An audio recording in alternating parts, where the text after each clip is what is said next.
Hi there, how you doing? Moufarrege back here with another video. This is part 3 of our How to Sing Through the Vocal Break series. This video is going to be about bridging in the falsetto, smoothing out chest and falsetto, and when is that useful for learning how to sing through the break. Because if you checked out part 2 and part 1, I've talked about how the chest voice really is the key, and it makes up, I would say, like 90% of the training. It makes up so much of the training, but I did say in part 2 that there is a time and place for bridging in the falsetto and smoothing out the break. But I will say this. I would say maybe 8 out of 10 cases when I'm training singers, I don't even need to address that, okay? 8 out of 10 cases, I'm just purely training them a chest voice, and they get the and they learn how to do that kind of stuff. They can stay right up in that same voice, bottom to top. We don't need to do any of this chest to falsetto kind of thing. But there are some cases where I do need to train that in some people. So what are those cases? Let's talk about that. So I would say I had to do that myself. I would say the people who have to do it, who at least in my experience, are usually the singers that are usually more prone to wearing out the voice. And those are usually pro singers, okay? Let me tell you a little story here. So about 10 years ago, I never had the time to train the typical, every teacher's like, oh, you gotta train 1 hour a day, every single day singing. I didn't have the place to train that in, I didn't have a good room to practice in or anything like that. So I could only do about 10-15 minutes a day. But on Saturday, I had the whole place to myself, and I could spend a good 6-7 hours practicing. And I didn't, I kind of knew what I was doing technique-wise, but I did have some issues in my technique that I wasn't aware of. And I was still stuck around probably F sharp, I guess. But on that Saturday, that one time during the week, I'd just sing for about 6-7 hours, recording songs and stuff. I would find by the end of the day, I could go right up and sing songs, high C's, A4s, even higher, in the fifth. I could do all that stuff, and I was like, wow, couldn't believe it. And every week that would go on. And then I reached a point where I did have the kind of place to train a good hour or 2 every day, and I started practicing 2 hours a day.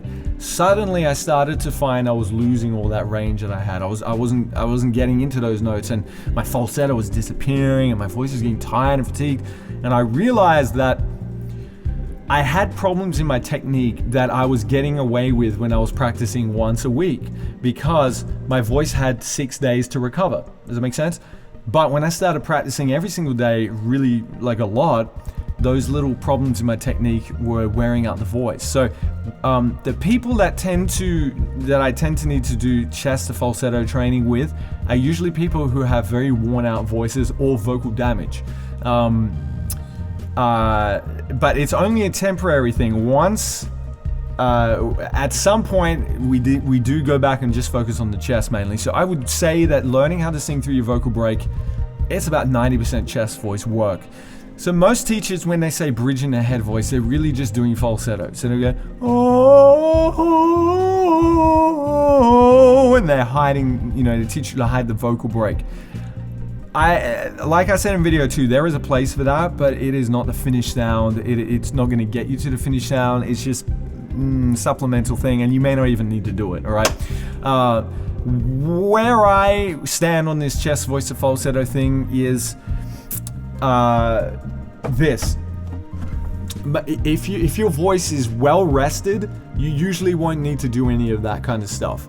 If you have a high workload as a singer, like you're a pro singer, or your voice is very worn out, you may need to either rest or retrain this back into the voice. I've had to do it myself because I have a pretty high workload as a singer. So the way I stand on it is this: rather than thinking of going into falsetto, I try to stay in my chest voice as long as I can with a hollow sound, and then go into my head voice as late as I can, okay, while retaining a hollow sound. So I'll show you what that looks like.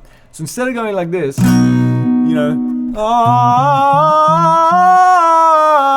it's really clear and bright and has a lot of presence to it. I'm gonna go, oh, I'm taking out that presence and keeping it oh, kind of hollow and hooty and oh. And I use this to help people learn how to find depth in the throat, like keep an open throat technique, I guess you could call that, as some people would call it. It keeps the throat relaxed. It stops the larynx from raising up excessively like that. Helps you find that depth and paves the way for that, paves the way for that placement rather than that kind of thing, which you're going to get stuck when you go higher with that sound. You have a vocal break with that. So what I do is with this hollow sound, I don't let it go. I don't let that happen. I go. If it has to go to head voice or falsetto, I let it happen. See, I'm not going. I'm not doing that. I'm resisting that urge and keeping it hollow, right? Usually I'll train this on the U vowel first, and the O vowel, the E vowel. If you're struggling with your E vowel and you get a lot of pinch in your throat with the E vowel, to have you do this on the E vowel,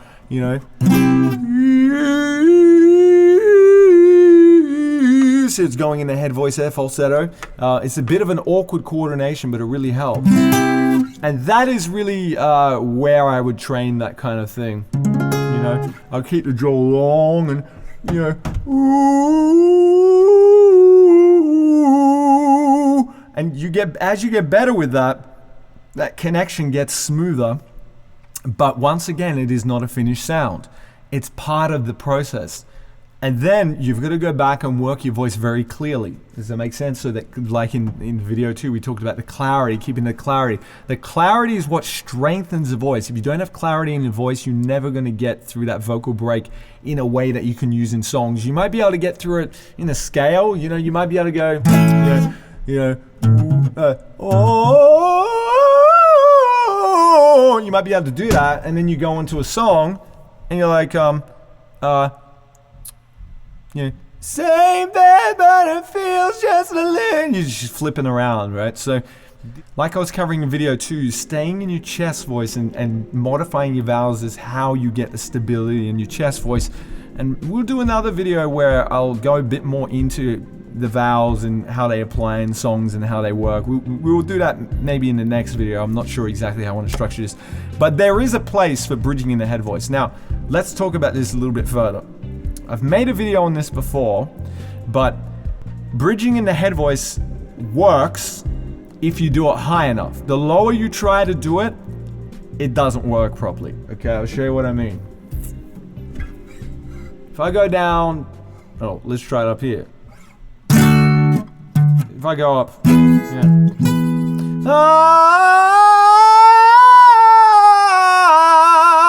can you hear where I'm crossing over into my head? It's like on that top note there. That's on I think it's B4. I can't remember. Let's check what note it is. Yeah, B4. Can you hear how it's crossing over like that? I'm going to try to do the same thing here on the F. It doesn't work. It just flips. Okay. So if you try to let your voice kind of go, let it go too early, it'll flip like that. So I usually say for males, it's when you get around that A4 and higher, you can get away with kind of letting it go into your head, and it will work, it will connect. And then as you get stronger with that, you can actually pull your chest through that and thicken it up even more, to a certain extent. Ladies, this will happen more around your, maybe at first C5, and then you can extend it up to E5. You let it go into your head more into the E5 and then higher, and even up to G5 in some cases. And it works there. So for example, if I'm on the A, well, it works even easier on the high C, I'll show you. So if some of you, if you have experienced singing high before, you may realize that high Cs can sometimes be easier than like A's. It's because of this reason. You can let it go into your head a little bit more, and it works. It's so easy to do that, right? You can let it taper off in your head. As I go lower, I can't do that. So we'll check it out.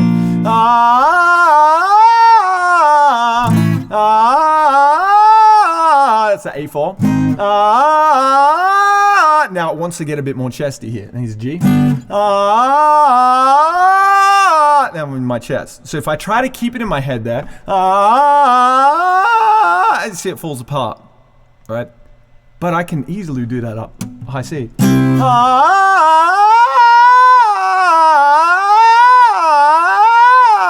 You see I can pass it in there and out of there pretty easily. You try and do it too low though, and it will not give you something that you can use in songs. You might get away with it in the scale, like I can do that, but that's not the same sound I was doing up here. It's not the same coordination. See, up here, what I just did on the G, right, that's what I did on the G, but what I was doing before, it's different. I'm rolling my chest into the head. It's different than I'm letting go of my chest really early. The earlier you try to bridge in your head voice, the less stable you're going to be able to sing in actual songs. It's just not going to really hold up or work. So what you really want to do is you want to learn how to stay in your chest voice and learn how to refine the chest voice and strengthen it. And we've covered that in video 2. And then as you go higher, you can let it pass off more into head a little bit more as you get up higher. And then as you get better at that, you can learn to roll a bit more weight through it, a little bit more chest through it, and then that makes it even more stable to sing. The more heady you try to sing, the less stable you're gonna be able to sing in actual songs. So just to put this into context, I train a lot of females, and they come to me and they say, you know, my teacher was telling me I've got to go in the head voice by like F4 or A4, and I'm like, are you kidding me? Like, I don't even have males going in the head voice at F4, right? So you definitely, if you're female, you do not want to be doing that. You want to stay in your chest way longer. Guys, you know, you don't even want to go in the head by E4 either. You want to stay in your chest longer, and you learn how to mix it into your head, like what I just showed around that A4 and higher. You can mix it into there. That's kind of what I really consider bridging in the head voice or mixing. It's really that. So most people are trying to get to that sound that I showed on the high C by going from chest voice to falsetto over and over and over again, trying to build it up over time. I don't really believe that works so much. It might be a supplemental thing that you can do, but it is not the whole enchilada, if that makes sense. It's a small part of the process.